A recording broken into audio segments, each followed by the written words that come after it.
Hey guys, it's Drac, and this is an exciting video because I'm shooting my first broadheads. Now, as you can see down here, this is what I usually use. These are 100 grain field points, and they're not harmless by any means, but they're certainly very safe. They come out of targets cleanly, and they're definitely not what I would choose to use for hunting. I know that some crazy people use these for like small game hunting, but I feel like there are much more humane ways to do even that. Now, I did go out and ordered some of these. These are red toxic broadheads. They're called toxic broadheads because in theory they cut out little radioactive symbols when they hit things.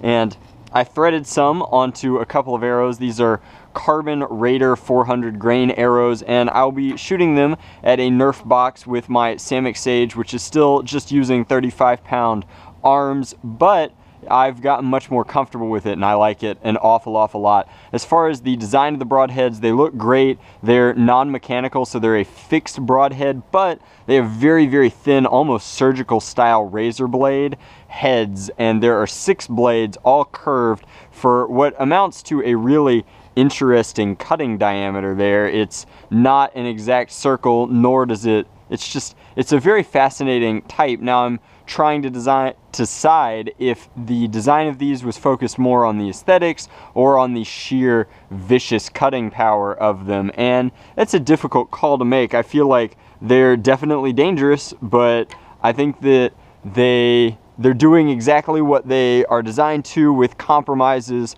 for their overall diameter, their flight stability, etc.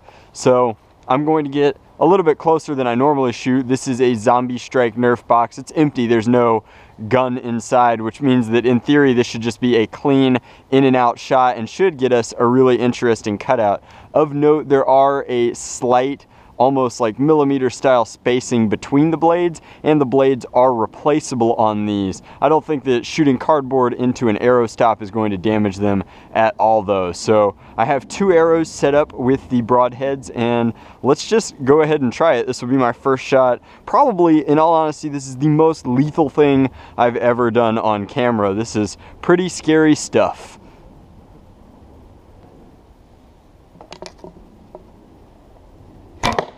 Wow. Alright, well, we'll take the second shot and then we'll go check it out.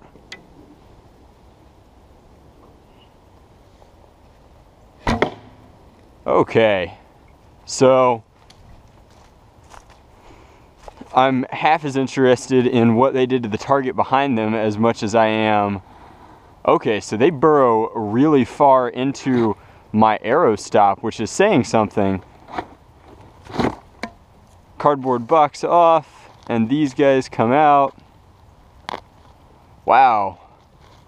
Just compared to all of my field point holes, these are huge. The cutting force that these are exerting is quite impressive. I would definitely be comfortable taking out large game with something like this. This might be what I use when I go hunting with Vlad and his grandfather later on this season. Now, exit wounds are hilarious. There's 3 separate blowout channels, which is to be expected given the blade design and how it's going to cling, but the entry wounds are pretty clean actually. You can see here's the circle, and this one has a little bit of a tear, and that's just from where I pulled it out. Again, circle, they're almost like 3-leaf clovers, and this one, holy wow.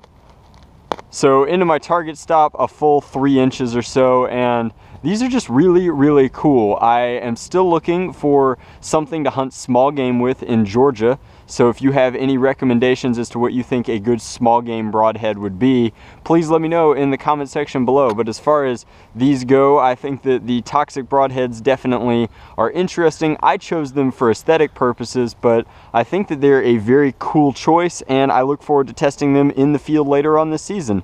As always, guys, thanks for watching.